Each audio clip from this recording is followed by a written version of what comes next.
뒤에 이제 민정비서관으로 간 거는 이제 예. 그 뒤에 이제 검찰이 세월호 참사 수사를 할 때 해경 쪽으로도 막 수사 요구도 있었고 막 이랬었잖아요. 예. 뭐 이런 것들을 이제 잘 컨트롤하는 역할을 하기 위해서 보낸 거 아니냐 이런 주장들이 좀 많이 있었고 실제로 뭐 그 뒤에도 일정 정도 2014년 5월에 처음 들어갔어요. 그렇죠. 예. 들어가서 그때 이제 박근혜 정권 입장에서는 추정을 해보면 국정원 댓글 있었잖아요. 그리고 2013년에 사이버 사령부 댓글 또 그렇죠. 터졌단 예. 말이에요. 그리고 이제 뭐 노동 2013년 12월에 노동자 총파업이 있었고 예. 정권이 계속 그 코너로 몰려가는 와중에 세월호 참사까지 터진 거야. 그렇죠. 그러니까 처음에는 그냥 사고인 줄 알았는데 시간이 지나면서 이것은 정부의 안전 불감증 무능한 정부라고 하는 게 몰리니까 이걸 디펜스하고 처리할 누군가가 일을 잘하는 선수가 필요했었네. 그거의 가장 결정적인 이유는 저거죠. 십상시 사건. 그러니까 그거를 예. 박근혜 대통령 입장에서도 굉장히 곤혹스러운 사건이고 김기춘 비서실장 입장에서도 무지하게 곤혹스러운 사건이었어요. 그러니까 예. 조응천 당시 비서관의 얘기에 의하면 김기춘이 시켰다는 거잖아. 그 자기는 지시를 했기 때문에 열심히 일을 했는데 자기한테 덮어 씌웠다는 거잖아요.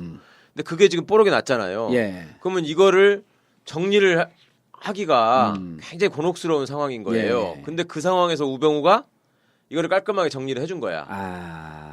그러니까 조응천 십상시 문제가 터져갖고 권력의 음습한 그렇죠. 뒷모습이 예. 나오고 그랬을 때 네, 그게 막 그렇게 됐는데 근데 그 와중에 당연히 조응천 의원은 그러니까 이게 사실관계를 이렇게 바꾸고 이렇게 윤색을 해가면서 소위 기술자가 돌아가지고 하는 모습을 봤으니까 예. 조응천 입장에서는 우병우를 용서할 수가 없는 것이고 예. 그렇잖아요. 사건의 본질을 바꿔버렸으니까.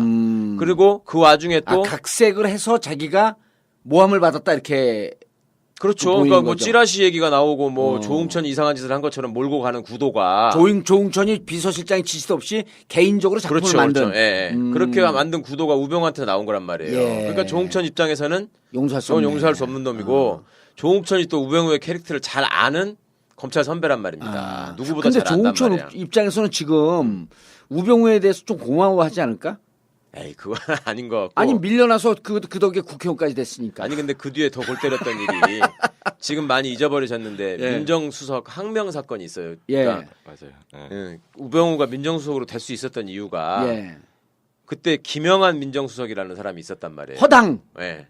김영한 선생. 근데 우병우가 김영한을 제끼고 예. 김기춘하고 직거래를 하면서 그 조응천 문제, 십상시 문제를 해결을 한 거예요, 말하자면. 그러니까 나중에 국회에서 그게 이슈가 돼가지고 막 터졌을 때 김영한이 안 나간다 그랬잖아. 예. 국회에. 예. 내가 한 일이 아니라 나는 안 나간다. 그래가지고 김기춘한테 약속을 받았다는 거예요. 그래 너는 빠져라. 예. 그런데 국회 출석을 했는데 의원들이 이제 야당에서 왜 민정수석이 안 나오냐라고 계속 한 거 아니에요. 예. 민정수석이 오지 않으면 회의를 안 한다. 그러니까 비서실장이 민정수석을 나오라고 한 거야. 야, 안 되겠다 나와라. 예. 그러니까 민정수석이 아니 씨 약속해놓고 내가 안 나간다. 내가 왜 나가냐? 내가 한 것도 없는데 왜 내가 무슨 답변을 할 것이며 그러면 예. 어? 그럼 그냥 말을 하면 거짓말이 되고 안 했다고 하면 이상한 거고 나는 안 나가겠다. 예. 그리고 사표를 내버렸단 말이에요. 민정수석이. 그게 항명 사건이구나. 예. 그러니까 민정수석이 없어지니까 바로 우병우가 민정수석이 된 거야. 바로 올라갔죠. 예. 그러면 그게 뭐겠어요? 그 민정수석의 입장은 내가 바보가 됐다. 그 생각을 했을 거 아니에요. 그럼요. 그리고 자기를 제끼고 비서실장하고 비서관하고 네, 그렇죠. 직거래를 하고 있는데 자기 꼬다는 보릿자루 된 거 아니야. 네, 그래갖고 그러니까 나갔으면 예. 조직이 말하자면 그래도 이 사람을 배려를 했으면 딴 사람을 민정수석을 시켜야 될 거 아니야. 내부에서는 알잖아 이 사람이 왜 나갔는지를. 그러네. 우병우 때문에 나갔는데 나갔는데 우병우를 그걸 시킨 거야 또 수석을. 그럼 그 옆에 있는 다른 민정수석실에 있는 사람들이 네. 우병우를 어떻게 보겠어요. 그분들이 그렇죠. 다 제보한 거네. 그러니까 그 여기도 그분들한테 제보 받았어? 아니요. 그 치받친 제보받은 사람 사람 이름 입장에서도 밝혀 지금 그렇고, 언론. 치받친 사람 입장에서도 그렇고, 그러니까 사실은 박근혜와 김기춘이 우병우를 얼마나 이뻐했으면 그렇게 됐겠어요. 그런 수모를 안기면서까지. 근데 그게 이제 레임덕이 확실하게 오니까 이 사람들이 참을 그때 수가 없는 갖고 거지. 있었던 것들을 다 쫙. 하는 거죠 이제.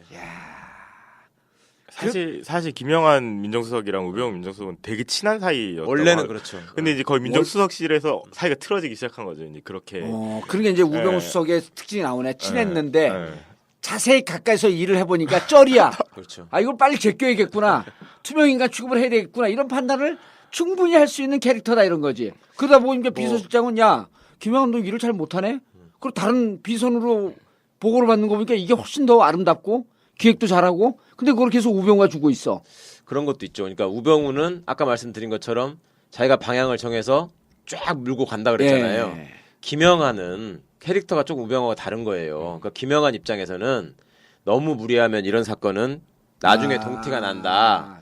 이런 얘기를 한 거야. 권력 후반부에 레이더 터질 때 이런 건 터진다. 그런 것도 고려해야 되고. 그 양반은 그 합리적이네 나름. 그렇죠. 김영환은 나름 그런 게 있는 사람이에요. 예. 그러니까 조응천도 저게 만만치 않은 사람이다. 어? 그러니까 일방적으로 저렇게 조응천을 밟으면 조응천 구속영장 청구까지 한 거 아니에요. 그렇죠. 그렇게 되면 이거 좋지 않다라는 얘기를 한 거지. 예. 그러니까 위에서 볼 때는 야, 넌 빠져 이제. 이렇게 된 거지.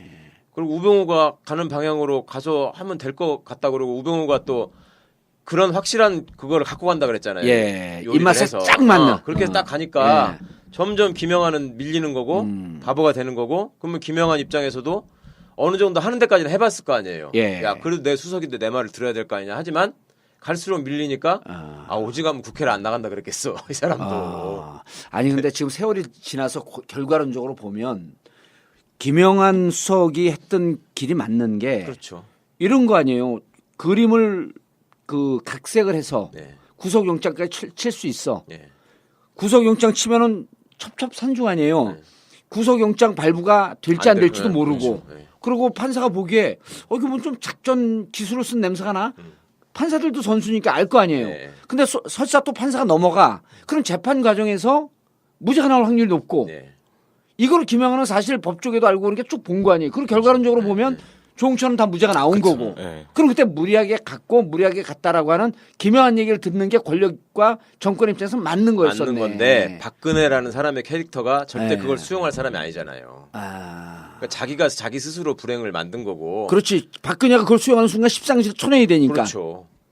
그러니까 우병우도 어떻게 보면 박근혜 입맛에는 딱 맞는 사람이지만 예. 박근혜 입장에서는 굉장히 이용하기 좋은 칼이죠. 음. 그러니까 쉽게 지금 우병우를 내치지 못할 거라는 게 거기서부터 쭉 연결이 되는 거예요. 그러니까 우병우 입장에서는 그때 큰 공헌을 한 거고 그 과정에서 내부 비밀을 알잖아. 예. 근데 함부로 우병우를 날릴 수도 없는 거야 지금은. 이제는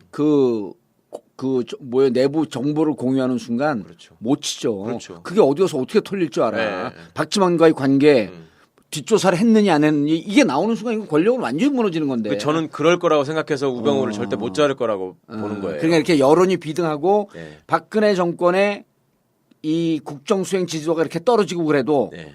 우병우가 꼭 필요한 사람이기도 하지만 우병우가 갖고 있는 음습한 곳의 정보도 그렇죠. 있기 때문에 그것도 있고. 쉽게 못 칠 것이다. 이 사람이 또 사람에 대한 배신 이런 걸 되게 두려워하잖아요. 예, 그러면 예를 박근혜 들어서 대통령이 네, 예. 우병우를 나 내보냈다고 이 사람이라서 해봐요. 깜짝 놀랐어. 이분이라 그래야지 좀. 그 여자분이 그런데 그거를 내보냈을 때 그럼 후임자를 누구를 뽑을 것이며 진짜 인사 개판이다 진짜. 그 사람을 믿을 수 있을 것인가 하는 예. 고민도 해야 될 거 아닙니까? 아니 보통 우리가 이렇게 하더라도 국회에 있을 때도 보좌관끼리 싸움이 붙는단 말이에요. 예. 보좌관하고 비서관하고 싸우면 예를 들었고 야 비서관 네가 아랫놈에게 잘못한 거야. 그럼 얘를 쳐내면 그럼 위에 있던 보좌관은 또 잘했냐고. 30% 책임이 있고 70%는 날라가는 책임이 있기 때문에 그렇죠. 그 다음서부터 이 30% 책임 있는 보좌관에게 중요한 일을 안 맡겨요. 그렇죠. 그렇게 되죠. 예, 예. 아 도찐겠지 이제 니들이 똑같은 놈들이니까 그렇게 됐던 거 아니야? 예. 우병우 수석을 올리는 것 자체가 인사의 패착이었네. 그렇죠. 그 나이로 보나 뭘로 보나 하면 안 되는 예. 거였는데 그 특유의 독성과 아집 때문에 그렇게 만들어 놓은 그거 거야. 수석으로 올릴 때 당신이 그때 저거로 했어 예측을 했어. 저 큰 문제 될 텐 예, 두고 봐라. 예, 예. 그러니까 지금 보기에 만약에 우병우를 내보낸다면 대체할 수 있는 사람이 뭐 최윤수 같은 사람인데 국정원 지금 2차장으로 우병우 친구가 가 있잖아요. 예. 그럼 최윤수가 가 있으면 그게 우병우보다 도끼나 능력 면에서 밀릴 뿐만 아니라 예. 그 후임자가 가가지고 사실은 그 업무 인수인계를 받는 과정에서 어떤 걸 알게 되면 이 감춰야 될 사람이 하나 더 생기는 그렇지. 거 아니에요. 권력의 입장에서는. 그러니까 우병우가 그냥 계속 가는 게 나아요. 그리고 우병우는 앞장서서 지금 화살을 맞을 박근혜 대통령 빙의해서 얘기하는 거지? 그렇죠. 네. 어. 그러니까 우병우 입장에서는 앞장서서 또 화살을 맞을 각오가 돼 있기 때문에 그렇게 가는 것이고 그리고 그래서 지난번에 저 국회의원 나가라고 하는데도 본인이 그냥 나 청와대 계속 있겠다라고 했다는 거 아니야. 그래서 당시에 이제 이번에 원래 영주에 네. 출마를 이제 준비를 했었는데 이거. 영주에 출마한다는 얘기가 파다하게 돌았는데 이제 그때 사석에서 예. 아는 사람들 만나서 우병우 수석이 얘기하기로는 나 순장조 할 거다. 정치 욕심 가지고 이 정부 들어온 거 아니다라고 얘기를 했었다고 하더라고요. 그런 또 사명감이 네. 있나 보네. 아니 그 적성에 맞는 거죠. 그러니까 민정수석이라는 자리가 아, 본인의 캐릭터가 너무 맞는 거야. 그리고 거기 있으면서 사실은 이 사람이 적을 더 많이 만든 이유가 검찰 인사에만 관여를 하면 모르겠는데 민정수석이라는 게 인사 검증을 하는 조직이기 때문에 예. 다른 부처의 인사에도 다 우병우의 이 영향이 있다고 사람들이 다 믿는 거예요. 아니, 그러니까 그게. 여의도에서 국무위원들 그러니까 장관들조차도 우병우를 무척 불편해한다 하는 그렇죠. 얘기들이 네. 파다하거든요. 그럼요. 네. 그러니까 내가 보니까 그 감찰 상시적으로 감찰을 하고 네. 특수부에서 수사하듯이 장관들도 일정하게 좀 캐보고 이런 일을 늘상 하는 거 아닐까?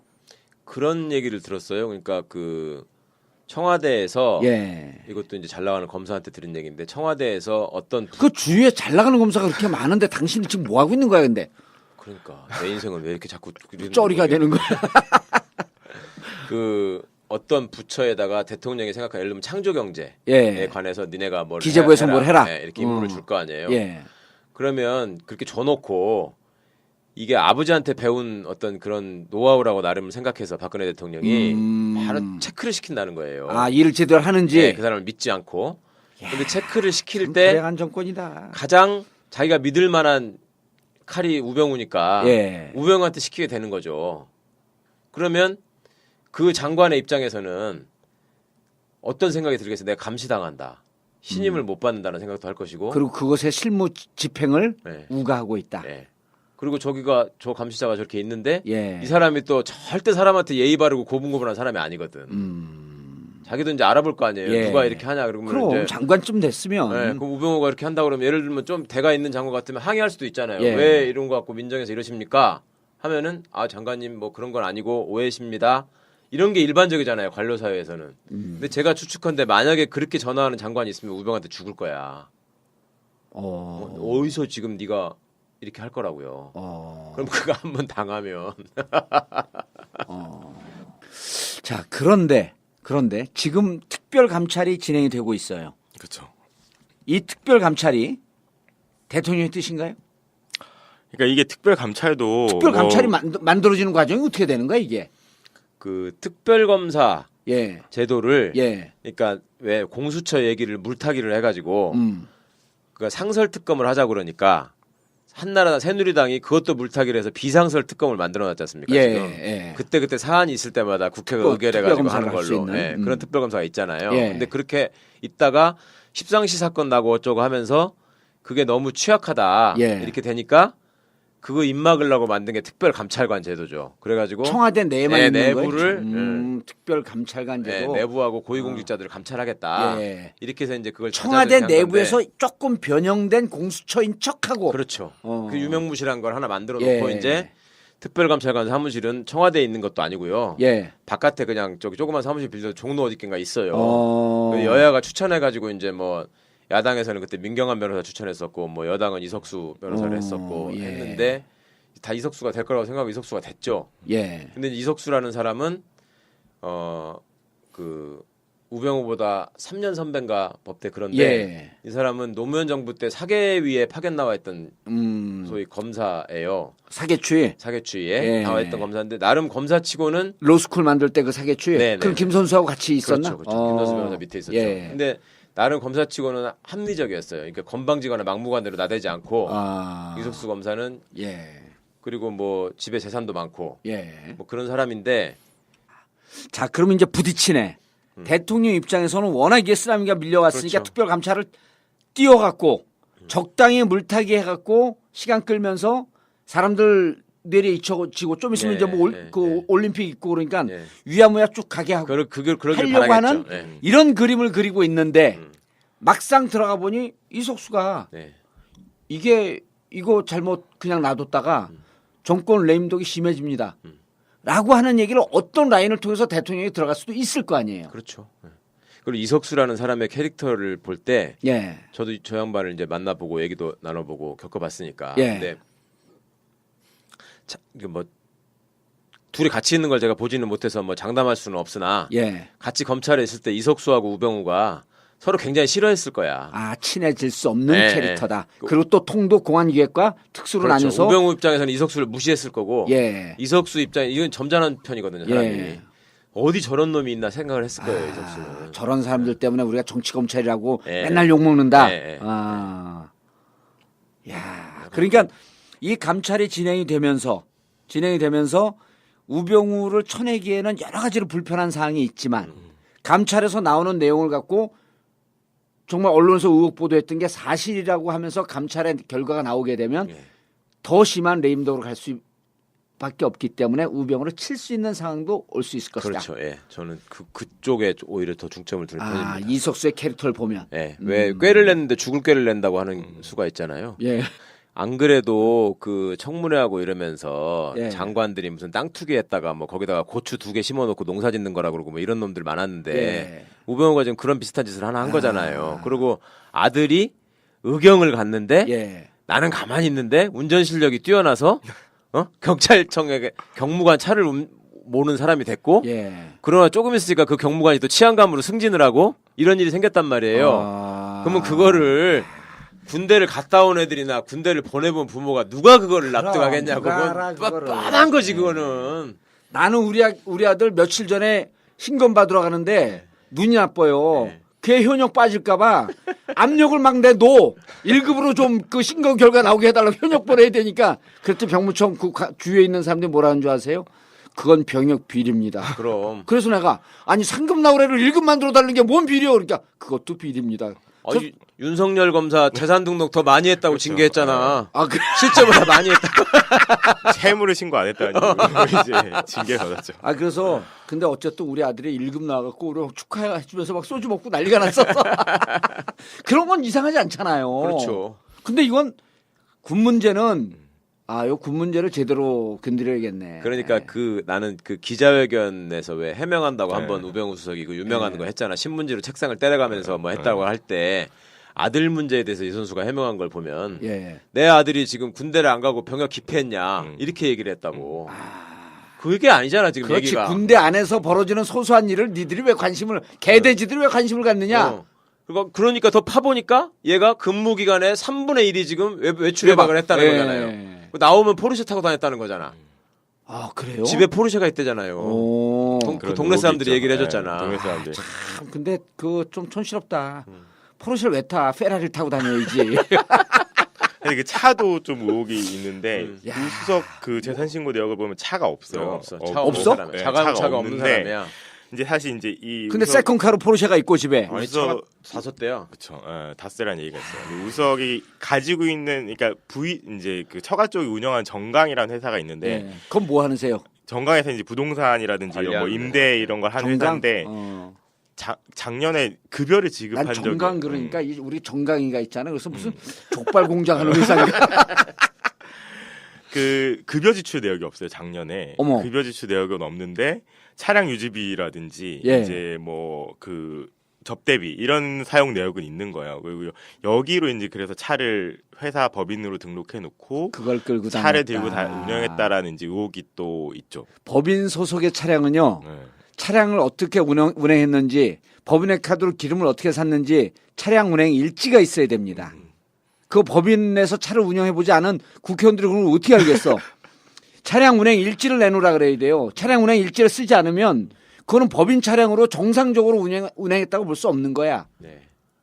뭐 그렇게까지는 안 하더라도 어쨌거나 하여튼 재산 등록 1위를 했던 고위 공직 출신의 변호사가 차가 없어. 자기 차가 없다. 이거는 굉장히 청렴한 거죠. 그러면 자기 차 없고 너무 차만 있는 거지. 집은 압구정동 현대아파트인데 차가 없어. 야.